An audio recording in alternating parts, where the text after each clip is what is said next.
My name is Robert Hastings. I'm 62 years old. I built Hastings Logistics from the ground up. No investors, no handouts. Just grit, long nights, and a belief that hard work still meant something in this world. And yet, there I was, sitting in the boardroom I designed, staring at a piece of paper that felt like a punch to the gut. It was a termination letter, and it had my own daughter's signature at the bottom. Megan Hastings, Chief Executive Officer. That moment didn't even feel real. The hum of the AC, the ticking of the wall clock, all of it disappeared as my eyes locked on those words. Effective immediately, Robert Hastings is no longer employed by Hastings Logistics. It was a company I named after our family. A business I spent 3 decades building, through recessions, layoffs, and 2 hurricanes. And the person delivering the final blow wasn't a stranger, wasn't an enemy from the outside. It was the girl I once carried on my shoulders after her high school graduation. The same girl who used to help me pack boxes in our first dusty warehouse when she was 10. She sat across from me at the table, not even making eye contact. Her face was stone cold, rehearsed, like this was just another line item in a spreadsheet. "Dad," she said flatly, "this isn't personal. The board voted. It's what's best for the company." I didn't argue. I didn't raise my voice. I just nodded. She had no idea. No idea that while she'd worked hard to climb the ladder, she never realized who actually owned the foundation beneath it. She didn't know the legal truth buried deep in the paperwork I filed 27 years ago. Didn't know about the clause I inserted when we formed the company's holding entity. Didn't know the name, Hastings Logistics, wasn't just a brand. It was a registered trademark. A name I still owned. Not her. Not the board. Me. So I stood up, took the letter, and walked out without a word. Not because I accepted it, but because I was planning something bigger. Something quiet, precise, something she'd never see coming. She fired me from the company I built, but she didn't realize she just declared war on the man who taught her everything. And in war, the quiet soldier always wins. I used to think I had the kind of life most men dream of. A stable business. A beautiful wife who stuck with me through the lean years. And a daughter I absolutely adored. Megan was my everything. She used to sit in my lap as a little girl and ask me questions about trucks and warehouses like she genuinely cared. She'd watch me fix broken forklifts and say, "One day, Daddy, I'm gonna be the boss like you." I always laughed. I thought it was cute. But deep down, I wanted that more than anything. You see, I didn't come from much. My father worked in a steel plant in Ohio until his lungs gave out. My mother passed away when I was 19. So I swore, if I ever made something of myself, I'd give my family the kind of life I never had. And I did. Hastings Logistics started as one man in a rented garage, coordinating small freight jobs on a second-hand laptop. We didn't even have a proper logo. But I worked like a madman. 16-hour days, no weekends, sleeping in the back of the warehouse sometimes just to meet deadlines. When Megan turned 14, I gave her a small corner office and called her my intern. She'd bring me coffee, mostly cream, barely any coffee, and type random things into Word documents just to feel important. And I let her. Because it made her happy. She was sharp. Smarter than me in a lot of ways. She went to business school, graduated with honors. Came back with a big city attitude and ideas that clashed with my old school style. But I listened. Because I trusted her. And when I retired from active management at 58, I named her interim CEO. Everyone thought I was crazy, that she was too young. But I said, she's ready. I believed in her more than I believed in myself. Back then, she still called me Dad in front of the staff. Still asked for my advice when she didn't understand a supply chain issue or legal document.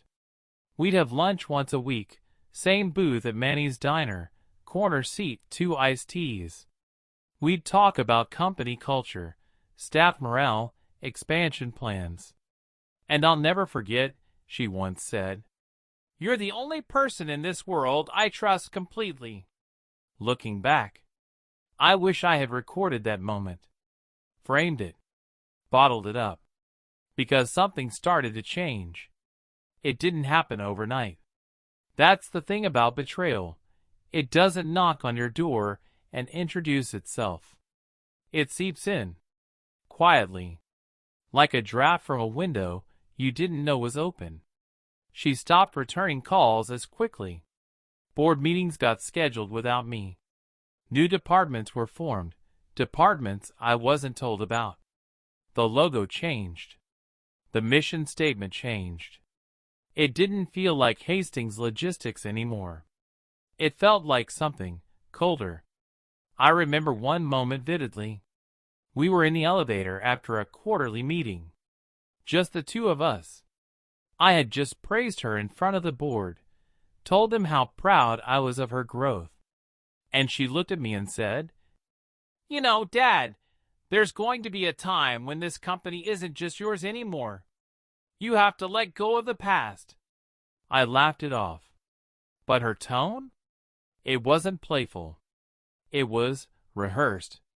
I brushed it aside. Told myself I was imagining things. That maybe she was just under pressure. But then there were the dinners she missed. The holidays where she was too busy.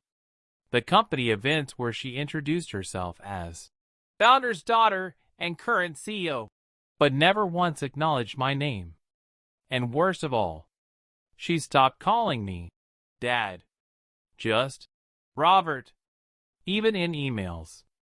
"Robert, I've updated the Q3 metrics." "Robert, please review the attached report." "Robert, please don't speak over me in meetings." It was like I was slowly being erased. Pixel by pixel. Memory by memory. And still, I stayed quiet. Because I loved her. Because I thought, maybe this is just the price of letting go. Maybe this is how legacy works. You build something, pass it on, and disappear gracefully. But I was wrong. Because what was happening wasn't graceful. It wasn't legacy. It was a coup. And I didn't realize just how deep it went. Until the night I got locked out of my own company's server. I tried logging in to review quarterly data, the same password I'd used for years. Access denied. I reached out to IT. No reply. HR wouldn't take my call. And that's when the unease turned into something else. Something heavier. Suspicion. Because in that moment, I wasn't just a father handing over his business. I was a man being quietly pushed out of his own legacy. And the worst part? It was my own daughter holding the door shut. After the server lockout, I sat in my home office for nearly 2 hours, just staring at the login screen. It was like I was locked out of my own life. I kept trying different passwords, old ones, even personal ones, just in case they changed the system. Nothing worked. Then I called Megan. Straight to voicemail. "Hey, sweetie. It's Dad. Listen, I'm having trouble accessing the system. Maybe IT made some changes? Just give me a call when you can." I ended the message with, "Love you." It was instinct.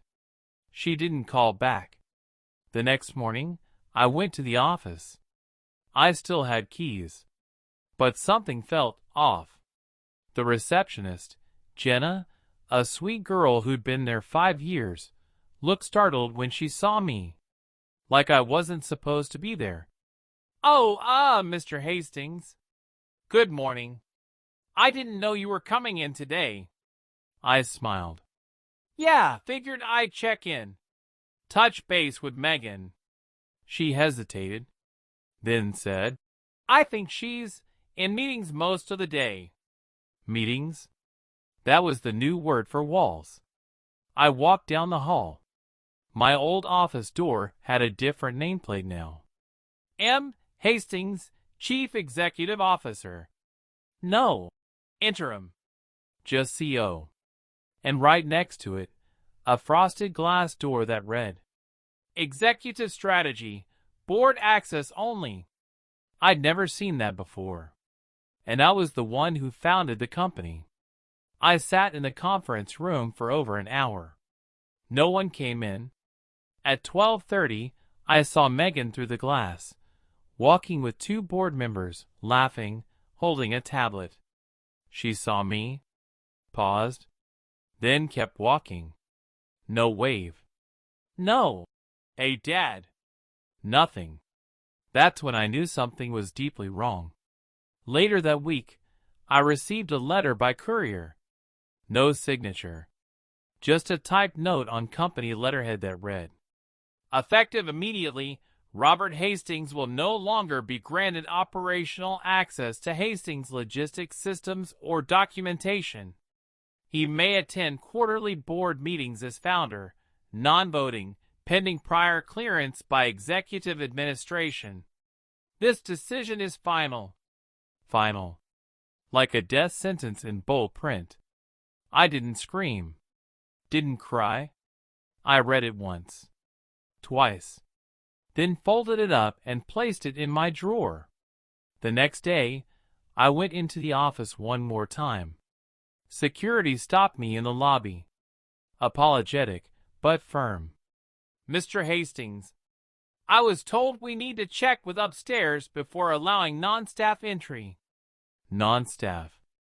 I was non-staff now. In a company I built. With my hands, my money, my time. I nodded. Didn't make a scene. Just turned around and left. But something inside me changed that day. I started watching. Not like a father. Like an investigator. I began reviewing old contracts, buried NDAs, vendor agreements, anything I could still access as a founding member. And what I found made my stomach turn. 3 new LLCs had been registered in the past year, all subsidiaries of Hastings Logistics, but with different operating names. One of them, M&H Ventures. Megan's initials.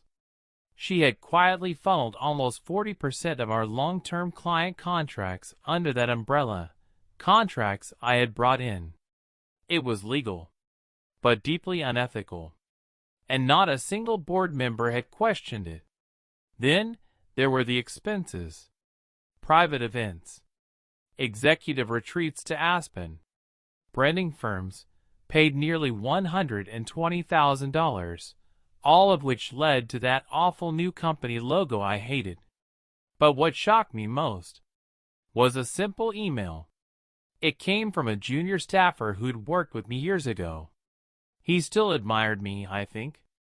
He forwarded an internal memo marked, Confidential, do not share. It read, As part of our legacy modernization, we ask that employees refer to the founding era as Phase 0 and refrain from associating current operations with prior family leadership. Internal and external branding should reflect M. Hastings as the visionary leader of the company. Phase 0. That's what I was now. A phase. An outdated chapter they were trying to erase. I didn't sleep that night. I stared at old pictures, Megan and I at her high school graduation, the day we broke ground on our second warehouse, her first business card. I asked myself the same question over and over again. How did we get here? And slowly, the suspicion grew into something worse. Paranoia. anger, and finally, resolve. Because I realized something in those long, silent nights. Megan wasn't just pushing me out. She was rewriting history, replacing it, taking credit for it.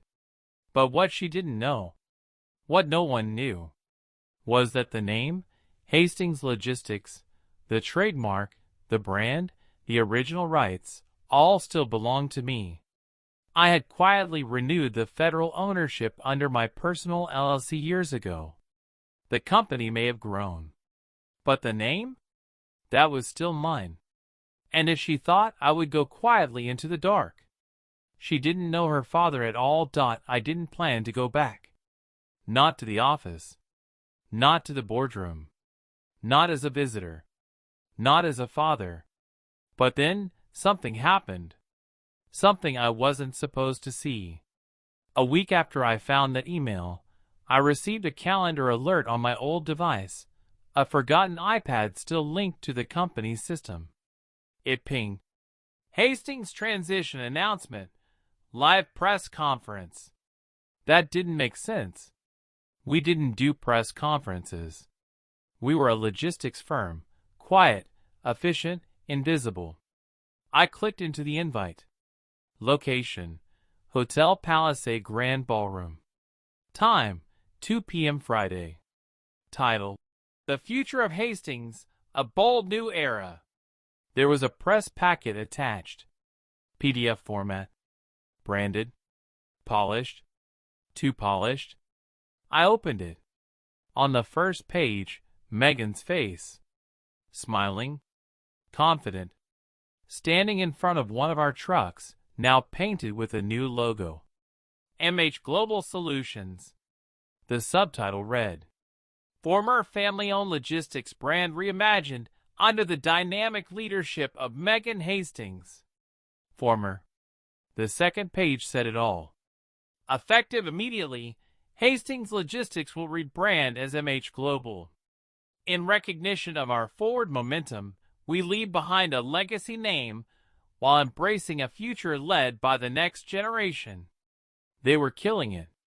The brand. My name. Not transitioning it. Not evolving it. Erasing it. But that wasn't the worst part. At the bottom of the final page, in small font, original founder Robert Hastings will be honored in a legacy mention at the event, time permitting. Time permitting. I laughed. Out loud. That's what I'd become. A footnote. A maybe. I stared at that document for a long time. Then I got up, walked to my closet, and pulled out an old, dust-covered binder, a red one marked in gold. Hastings Holdings, IP and trademarks. Inside were the original filings.my signatures. Every right to the name Hastings Logistics, Hastings Freight, and Hastings Distribution. Still under my personal LLC. Renewed 5 years ago for a 20-year term. They had forgotten something critical in their rush to erase me. The brand they were destroying didn't belong to them. It belonged to me. And now, I knew exactly what I had to do. I didn't sleep the night before the press conference. I printed documents, made calls, prepared a statement, and most of all, I prepared myself. Not to plead, not to beg, but to reclaim. At 1:30 p.m., I arrived at the Palisade. The valet recognized me, smiled. Mr. Hastings, it's been a while. I nodded. It has. Inside, cameras were already set up.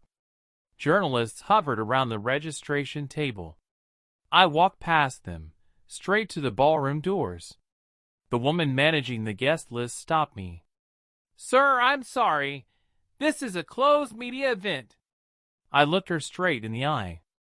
Tell Megan Hastings her father is here. She blinked, paused, then whispered into her headset. Within a minute, someone came out, not Megan.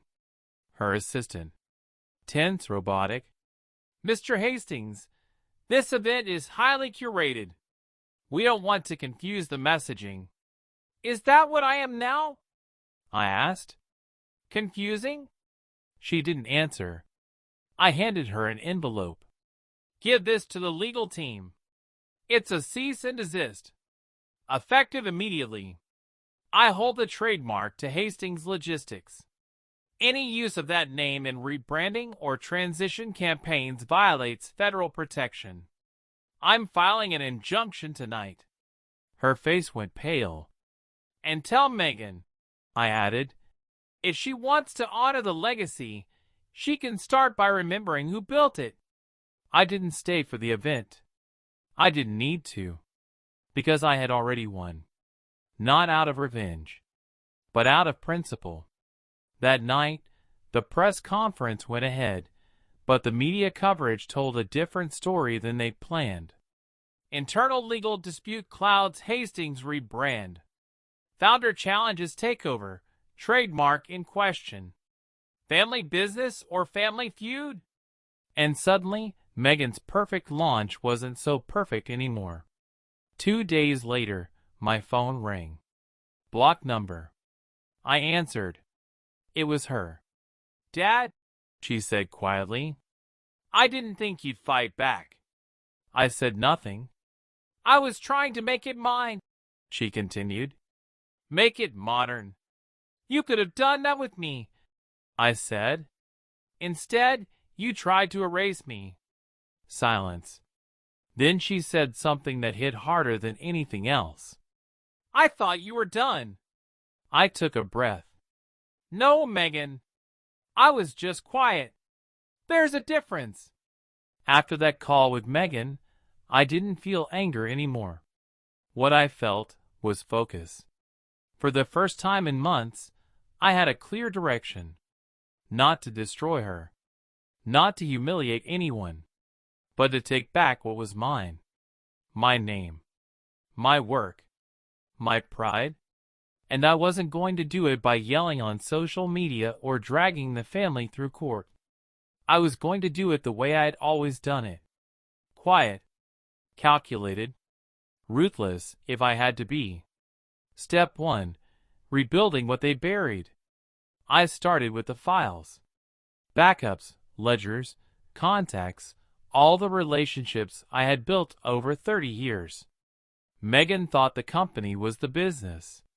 What she didn't understand was, I was the business. They had the building. They had the staff. They had my daughter's polished Instagram statements. But I had the network. Old friends who ran ports. Fleet managers I had personally trained. CEOs of partner firms who still sent me Christmas cards and called me, Sir, even though I hadn't worn a tie in months. And when I called them, they answered. Every single one. I wasn't asking for pity. I was offering business. Same service. Same standards. Same man behind the wheel, just under a different roof. Step 2. The name that still had power. While MH Global scrambled with rebranding, I launched a website in 2 days. HastingsOriginal.com. I didn't need Flash. Just a landing page. One line. Real logistics. Real legacy. Real Hastings. And at the bottom, founder, Robert Hastings. I sent that page to every former partner. Within a week, 3 contracts shifted back. Then 5. Then 12. By the end of the month, I had poached over $4 million in annual freight volume, without hiring a single salesperson. Why? Because they trusted me. Not the brand. Me. Step 3. The lawyer Megan didn't see coming. I hired someone new. Young. Sharp. Quietly dangerous. A woman named Clara Wynn. She had one specialty: intellectual property warfare. She didn't go loud. She went precise. She sent a letter to Megan's board. A clean 2-page document. Not threatening. Just informative. outlining violations, pointing out clauses, highlighting financial liabilities if the rebranding moved forward while a name dispute was active. By the end of that week, MH Global halted their entire rollout. Rebranding paused, packaging pulled, marketing frozen. They didn't want a public lawsuit. Not after the headlines. Not with investors watching. Suddenly, their whole new era was a PR disaster. And it didn't come from some viral campaign. It came from a faxed letter backed by 30 years of cold, legal leverage. Step 4. The meeting. It was Megan's idea. She asked to meet in person. At my house. The one she grew up in. She came alone. No PR team. No assistant. No smirk. Just my daughter. She sat at the kitchen table across from me, the same spot she used to do her homework. There was silence at first. Then she said, "You were never supposed to find out." I stayed quiet. She continued, "They convinced me this was the only way. That you were stuck in the past. That the company needed someone new. And honestly, Dad, for a while, I believed them." Still, I said nothing. But I see now, they didn't want a better company. They wanted one they could control. And I let them convince me that removing you was the price of progress. I looked at her. Her hands were shaking. She wasn't the cold executive now. She was my daughter. A woman who had made a terrible choice. "What do you want?" I asked. She blinked. "I want to fix this." "Why?" "Because I remember who taught me how to lead. And it wasn't the board."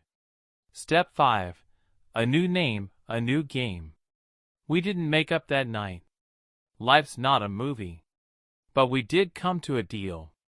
Megan would keep her company. But she'd walk away from the Hastings name. Publicly. Legally. Forever.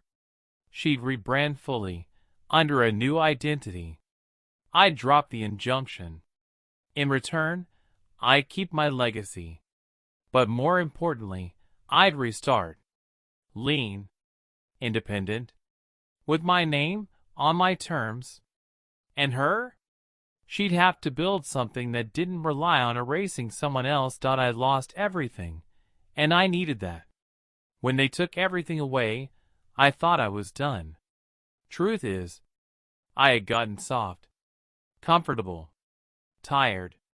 I stopped pushing, stopped evolving. I had let the business, my legacy, get managed by people who didn't care about its soul. And that betrayal? It woke me up. So if you're out there, broken, backstabbed, robbed of what you built, let me tell you something. Sometimes, you don't rebuild in spite of the betrayal. You rebuild because of it. My daughter and I? We're trying. No fairy tale ending here. She still runs her new company. She still has to earn back my trust. But we talk. We've shared meals. She comes by on Sundays now, without an agenda. And I see it in her eyes. She's learning. She's hurting too. That's what betrayal does.